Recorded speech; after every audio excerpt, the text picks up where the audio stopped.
Olá, eu sou a Rose Molitor e está no ar mais uma edição do programa Direito em Foco. E dando continuidade na nossa missão semanal de trazer informações e atualizações jurídicas, vamos falar hoje sobre ética na advocacia. E ninguém melhor para falar sobre o tema do que o nosso querido presidente, Dr. Luiz Ricardo Bertanha. Ele que é presidente da Comissão de Ética, do Tribunal de Ética da OAB São Paulo, do TED 7, e vai nos falar um pouco sobre o tema. Dr. Bertanha, como nós costumamos nos tratar, nos chamar, muito bem-vindo. É uma honra recebê-lo aqui para falar desse tema tão importante na nossa profissão. Temos direitos, mas também temos obrigações, não é isso? Boa noite, Rose, doutora Rose Molitor, nossa conselheira. Boa noite aos internautas, telespectadores. Boa noite a todos que estão nos assistindo e vendo pela internet, a toda a equipe aqui do programa. E saúdo a Rose, que é polivalente, né? Ela que é apresentadora, é advogada, conselheira estadual, inclusive eu saúdo todos os conselheiros em nome da doutora Rose Molitor. E também não posso deixar de saudar o nosso presidente da seccional, o doutor Caio Augusto Silva dos Santos, e toda a sua diretoria. Também saúdo o presidente da CASP, Luiz Ricardo Vasques Davanzo, e toda a sua diretoria, porque eu não posso deixar de falar que 20 anos que eu contribuo com a OAB, e essa receptividade da atual gestão tem sido muito importante para o Tribunal de Ética poder ser, de fato, ter essa importância que nós estamos tendo. Muito bem. Dr. Bertanha, ele é muito experiente no assunto, mas fala um pouquinho para a gente sobre a sua trajetória na OAB, no Tribunal de Ética. Sim, o Tribunal de Ética a gente brinca que depois que a gente começa, brincamos entre as nossas sessões de julgamento com os relatores, uma vez picado pelo bichinho da ética, nós não saímos mais dela. A verdade é essa. Eu contribuí na OAB desde que eu me formei em 99, na assistência judiciária, na prerrogativas, mas eu cheguei na ética como relator, isso acredito que em 2010, 2011. Fui nomeado, depois fiquei por 5 anos relatando, no TED 7 mesmo. Depois, posteriormente, eu fui nomeado presidente da Comissão de Ética e Disciplina da OAB de São Bernardo do Campo. E agora, para esse triênio de 2019 e 2021, eu fui nomeado presidente da 7ª turma do Tribunal de Ética e Disciplina. Turma essa que esse ano está completando 20 anos de implantação. O TED 7 é a primeira turma descentralizada da capital. Então, isso foi em 99. Então, esse ano, coincidentemente, estamos aqui falando do TED, de ética, e esse ano ela fez 20 anos de existência. Então, é muito importante. Muito bem. E o TED 7, ele representa toda a nossa região do ABCD-MR. Sim, é uma região muito grande, né? Se nós unirmos o ABCD-MR e R, nós contamos com uma quantidade grande de advogados. E, com certeza, a união dessa região, nós só perdemos em número de inscritos para São Paulo, capital, somadas todas essas regiões. Então, é muito importante. O TED 7, honrosamente, eu estou aqui falando dele, representando, mas, de fato, é de suma importância e poucas pessoas falam, acho muito pouco abordado. É muito importante nós estarmos aqui hoje tratando sobre ética e sobre a composição do tribunal, porque eu acho um assunto pouco abordado tanto nas instituições de ensino quanto no dia a dia do advogado. O Tribunal de Ética e Disciplina, ele está situado, embora obviamente seja descentralizado, ele esteja, é uma ramificação de São Paulo, né? Mas ele está, o TED 7 está em São Bernardo do Campo, na OAB de São Bernardo do Campo, e existem outros 26 tribunais, turmas julgadoras. O TED 1, que é deontológico, né? É um tribunal que é para consultas, então dúvidas com relação a algum advogado suscitando dúvida do que pode fazer, como se comportar com relação às propagandas, enfim, as diversas situações que o nosso código não consegue agasalhar todos os assuntos, abordar todos esses temas. Então, o TED 1 ele acaba servindo para a questão deontológica, e temos depois o TED 2 ao 26. Então, estando o TED 7, que é o que a gente está mencionando aqui, que é o que representa o ABCDMR. Muito bem. Explica para a gente a parte prática. Por exemplo, nós temos o nosso Código de Ética e Disciplina, nós temos o Estatuto da Advocacia, temos algumas regras de atuação, né? Então, a parte que se sentir lesada de alguma forma, que sentir que o advogado não atuou de acordo com a ética, como que ele pode fazer? O que ele pode... qual que é o início do procedimento? É uma representação disciplinar. O tribunal ele tem, vamos falar da nossa região aqui do ABC, o Tribunal de Ética ele tem as sedes, que são as comissões de ética e disciplina. Cada subseção tem a sua sede. E tanto pode ser uma representação disciplinar, ela pode ser protocolada numa dessas sedes, pode ser protocolada também no TED Central, em São Paulo, como no TED 7, que também vai receber uma eventual representação disciplinar. O TED 7 ele vai instaurar o procedimento disciplinar, ele vai instruir, nós vamos dar o contraditório, ampla defesa ao representado, e nós vamos julgar. Então, desses julgamentos, diversas penas podem ser aplicadas, isso se no final for mesmo o caso de procedência da representação disciplinar. Então, nós temos a pena de censura, nós temos a pena de suspensão, que pode variar de 1 mês a 12 meses, a exclusão dos quadros da OAB e multa. Dessas penalidades, eu vou citar aqui como exemplo a suspensão. Muitos advogados eles têm aquela ideia de que eles foram suspensos por conta de repente, uma apropriação de valores ou uma falta de prestação de contas de verbas recebidas no processo, e ele acaba sendo apenado por 1 mês de suspensão, mas até que prestem contas. E às vezes, o representado ele não entende que ele já cumpriu os 30 dias de pena, mas não prestou contas. Então, isso é muito sério, é muito grave, porque uma vez transcorrido esses 30 dias da suspensão, como no meu exemplo, independentemente disso, ele não vai voltar a advogar enquanto ele não prestar contas. Então, tem casos que nós deparamos no dia a dia, no cartório do TED, em representados que estão há 15, 16 meses sem poder exercer a profissão porque ele não presta contas. Então, para os profissionais entenderem a seriedade disso e que, de repente, por não dar o tratamento devido quando é notificado para apresentar uma resposta, uma defesa, ou trazer os documentos necessários para isso, ou mesmo testemunhas, não dando essa atenção, depois, nessa fase, já fica um pouco complicado. Então, é muito sério e isso tem que ser bem tratado. Exato. E os processos, eles podem ser instaurados de ofício ou só mediante representação? Ofício.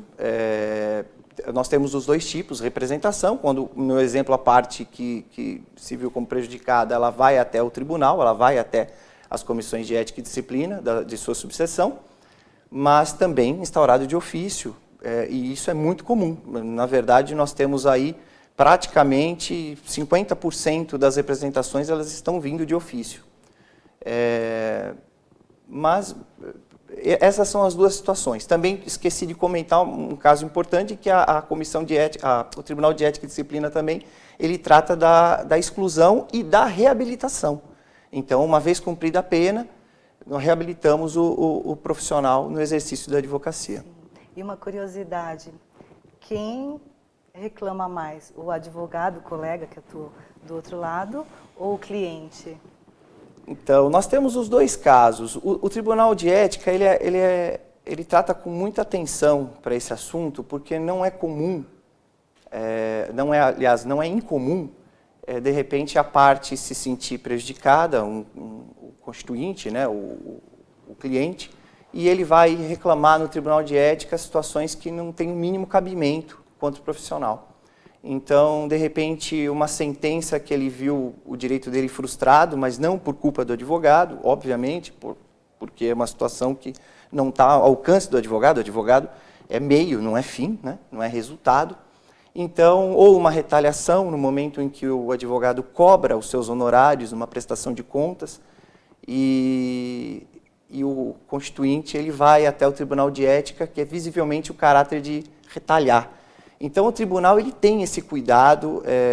Nós temos relatores, o tribunal, a nossa 7ª turma composta hoje de 26 relatores, e relatores brilhantes, e que são eles, com certeza, que fazem o sucesso do Tribunal de Ética e Disciplina. E nisso nós temos até debates bem acalorados nas nossas sessões de julgamento, justamente para resguardar para esse profissional o contraditório, o devido processo legal. Nós temos ciência de que para muitos colegas estarem lá no Tribunal de Ética com um processo disciplinar já é uma condenação. Então nós tratamos isso com bastante, primeiramente com sigilo, óbvio, isso é lei, né? Mas com muito cuidado para que ele tenha todo o direito dele respeitado, resguardado, para que, de fato, ele não seja apenado indevidamente. E isso, com certeza, isso não acontece. Porque só o fato dele estar respondendo por uma representação já é muito doloroso, é doloroso. Né, nós verificamos isso no dia a dia, é muito difícil, é muito difícil. Tem muita gente que vai lá com aquele sentimento assim de... Poxa, trabalhei até hoje de forma correta e vem uma representação muitas vezes injusta, não é? Mas eu vou chamar o intervalo e daqui a pouquinho a gente volta mais, com muitas dúvidas e muitas informações para vocês sobre o Tribunal de Ética. Até já!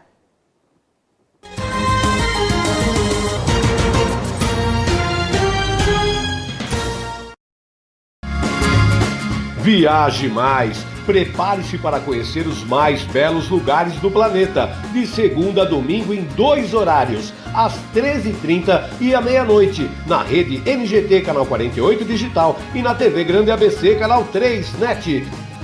Agora você tem um encontro marcado com Walter Esteban no programa Viaje Mais.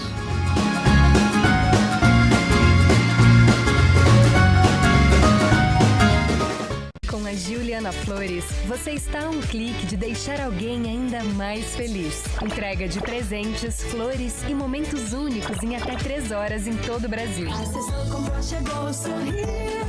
Juliana Flores. Pior que não ler jornal é ler apenas um jornal. Leia, assine e anuncie no jornal ABC Repórter. 4224-4789. Se você é notícia, foi ou vai ser, ligue para a nossa redação ou mande um e-mail para redação@jornalabcreporter.com.br. ABC Repórter, o diário. www.jornalabcreporter.com.br. Ei, quer saber como escolher a sua escola de inglês?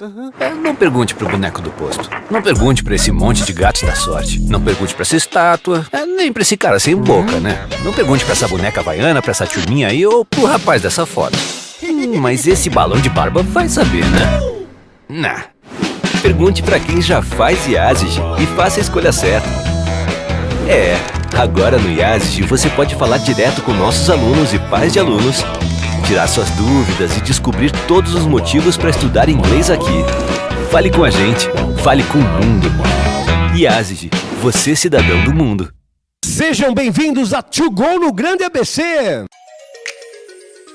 Confira os endereços da To Go, o seu mercado de congelados do ABC. A To Go oferece variedades em produtos congelados, um conceito de loja atacado e varejo, com produtos e custos baixíssimos. São 8 categorias: massas, pães de queijo, salgados, legumes, frutas, sobremesas, sopas e cremes. E uma linha deliciosa de sorvetes em massa, palitos e artesanais. To Go, mais prático, mais rápido, mais econômico.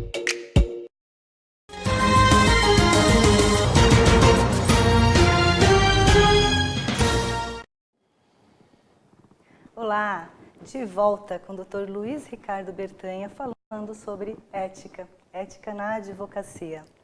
Dr. Luiz, falávamos anteriormente sobre algumas possibilidades, né, de procedimento de ética. Só para esclarecer, qual é a competência para a representação? Do local dos fatos ou da inscrição do advogado? Como... Competência é sempre o local que o fato ocorreu, seja no exemplo agora há pouco citado da prestação de contas, é o local em que tramitou o processo em que o advogado representado fez o levantamento, mas sempre o local dos fatos. Certo.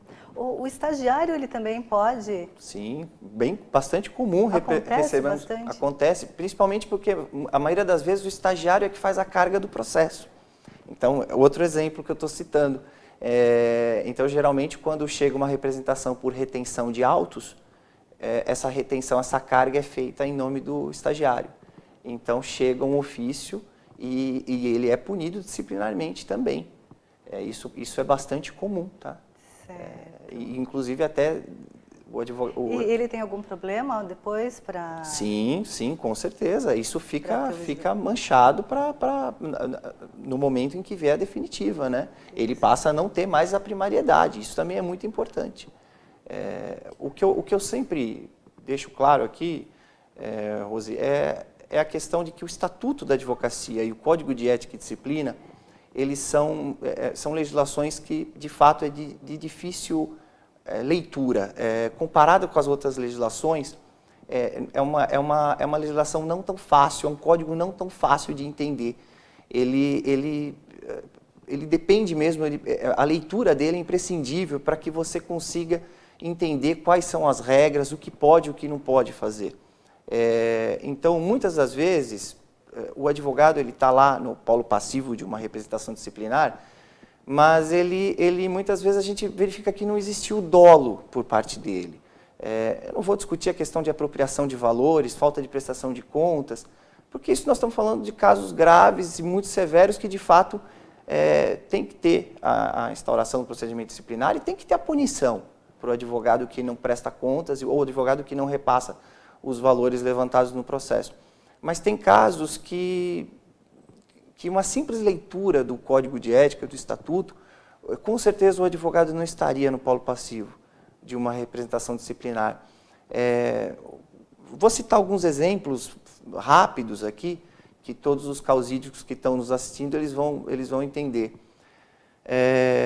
Você ingressar num processo já com um advogado, isso é terrível, isso gera um problema enorme. O próprio advogado, que aí naquela sua pergunta, a representação parte do advogado, parte do público em geral, muitas vezes parte do advogado por causa disso. O advogado está entrando no processo sabendo que tem um advogado nos autos. Claro, existem casos no Estatuto que você necessita de urgência por conta de alguma situação anômala. Tudo bem, vai ser permitido algumas exceções nesse sentido, mas via de regra não é isso que acontece. Então, advogado entrando no processo ou advogado saindo do processo sem comunicar o constituinte, porque existe na legislação, você depois de comprovada a comunicação, você ainda tem 10 dias no processo, senão certamente vai ter alguma perda de prazo e tudo mais.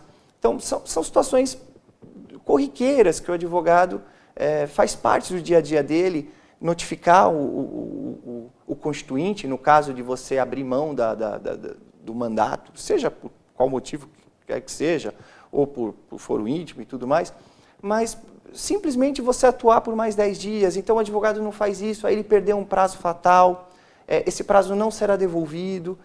Então, outra representação disciplinar, que foi o prejuízo, falta de comparecimento nas audiências, também gera bastante discussão, instauração de procedimento disciplinar.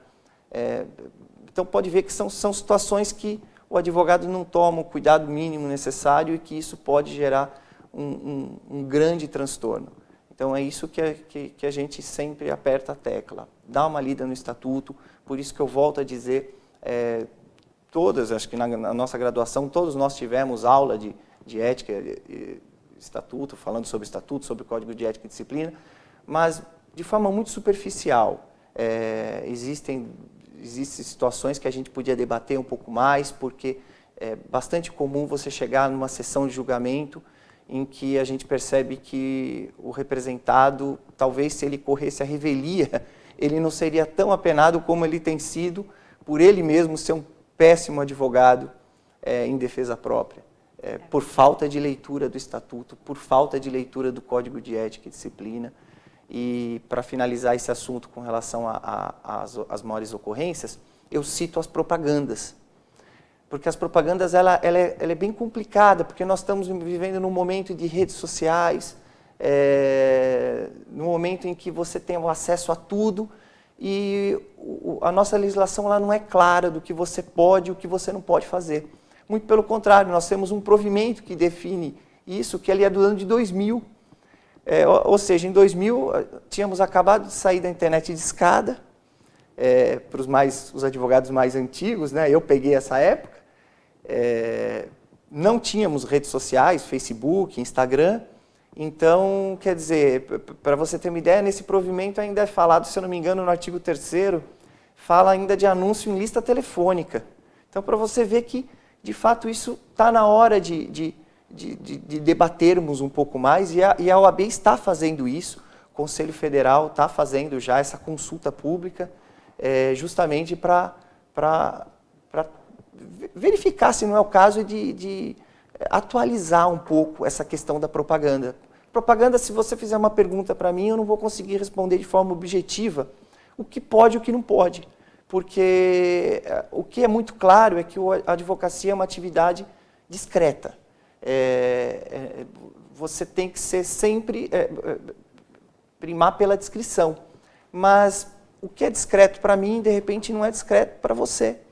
Então, isso tem que ser mais bem debatido, porque muitas vezes nós estamos lá com processos disciplinares que, claro, o TED 1 ele já firmou vários entendimentos nessa questão dessas consultas que foram feitas, mas mesmo assim eu acho que teria que adequar o nosso código de ética para essa situação. E é isso que vai ser feito, com certeza, já está sendo feito pela OAB e vai ser feito nos próximos meses. É verdade, porque se de certa forma a ética ela coíbe, ela proíbe que haja uma propaganda, alguma coisa assim muito que possa deixar em desvantagem aqueles advogados que não têm condições financeiras. Hoje o Facebook, as redes sociais é uma forma de equilíbrio, porque esse advogado que não tem condições de manter uma forma de publicidade, vamos dizer assim, apesar de não poder, o Facebook é uma forma de falar, olha, eu estou aqui, eu existo. Contanto, claro, que ele observe quais são as regras estabelecidas no Código de Ética, no Estatuto, eu acredito que não possa ser considerado como... Você sabe, Rose, sobre isso, a reflexão que nós fazemos, e tem uma matéria muito importante que saiu de um advogado que ele se especializou em defender advogados no TED, e mesmo estudioso sobre esse assunto, que é o Dr. João Carlos Navarro. Ele vai até estar na OAB de São Caetano, numa palestra, no dia 13 de novembro, e o Dr. Navarro ele fez essa análise, e de fato é uma coisa para nós discutirmos e avaliarmos bem isso. Lá atrás, a OAB visava, impedindo a propaganda, primeiro que a OAB sempre é contra a mercantilização, né? Diferentemente isso foi até muito bem apontado pelo colega que eu acabei de citar o nome. No resto do mundo, a advocacia é um negócio, é uma empresa, ela faz uma propaganda como uma loja de automóveis e assim vai, outdoors e tudo mais. O Brasil não, ele é justamente isso, para não mercantilização da nossa profissão e por isso a descrição. Mas o que nós fazemos de análise é isso, que isso quando foi abordado era para proteger os pequenos escritórios de advocacia, as pequenas bancas, porque o poder aquisitivo estava na mão dos grandes escritórios. Então, quem teria condições de pagar um horário nobre numa televisão, uma grande capa de revista, seriam as grandes bancas. Mas isso mudou, e isso talvez essa que é a análise que nós temos que fazer. Isso alterou completamente, isso modificou, porque inverteu a situação. As grandes bancas não precisam de propaganda, porque elas já estão pacificadas no mercado, elas conseguem indicação. O problema está sendo o pequeno escritório de advocacia. Eles sim precisam do Instagram, eles necessitam, como você acabou de dizer, eles necessitam do Instagram, eles necessitam do Facebook, para você conseguir uma pessoa que saiu no mercado de trabalho agora, 6 meses, como é que ele vai fazer para trazer o cliente na porta dele? Hoje em dia nem escritório mais os advogados possuem, eles trabalham em home office e atendem muitas vezes em escritórios corporativos, aquelas salas corporativas, ou mesmo nas OABs. Isso é a realidade. Então, como é que ele vai fazer para a pessoa ir lá bater na porta do escritório dele? Então, é importante que, por isso que eu acredito muito que isso vai mudar. Porque, num primeiro momento, se você queria proteger o pequeno escritório de advocacia, então eu acho que agora tem que inverter a situação. Tem que liberar essas propagandas, a publicidade, claro, sempre com a descrição, porque não dá para levar para um outro lado, que a OAB sempre defendeu. Mas precisa ser mais bem regulado isso daí. Essa é a minha opinião. Estamos caminhando para os minutos finais e eu gostaria de deixar esses minutos para o senhor fazer as suas considerações finais. Eu agradeço muito a oportunidade, me sinto honrado de estar aqui representando o Tribunal de Ética e Disciplina da 7ª Turma. Esse tribunal em que nós tivemos presidentes brilhantes, amigos, não seria muita injustiça citar um ou outro nome, porque são vários, e para mim isso está sendo um aprendizado mesmo, com toda humildade, porque é um aprendizado diário com os nossos relatores, os nossos debates. Então é muito importante e uma bela coincidência de estar aqui em 20 anos de implantação do TED 7, está aqui no seu programa, e o Tribunal de Ética e Disciplina ele está de portas abertas a todos os advogados, todas as advogadas, como disse agora há pouco, ele está em São Bernardo do Campo, na OAB, na 39ª subseção, e as portas estão abertas. É claro que o caráter consultivo não cabe ao TED 7 e a todos os demais TEDs, e sim ao TED 1, mas nós estamos lá para pelo menos orientar, passar o e-mail do TED 1, ou mesmo bater um papo conosco. Eu, via de regra, todas as sextas-feiras eu estou por lá, e é um prazer. Vamos tratar mais sobre esse assunto. Pena, meia hora passou muito rápido. Bem que você falou, né? Olha, não vai dar tempo de falar bastante coisa, porque o tempo voou, foi uma pena. Mas muito obrigado por essa abertura, e é um assunto importante, espero retornar. Eu que agradeço, quero parabenizar pela atuação e agradecer por tão bem nos representar no Tribunal de Ética aqui na nossa região, doutor Bertranha. Obrigado. Muito obrigado, e quero deixar aqui o convite, então, para que venha novamente falar sobre o assunto. Tenho aqui uma série de perguntas. Com certeza retornarei, verdade, perguntas e respostas de advogados, vai ser um prazer, é só chamar. Obrigada. Tá bom, obrigado. E para vocês que nos acompanharam, muito obrigada por sua audiência e até o próximo Direito em Foco.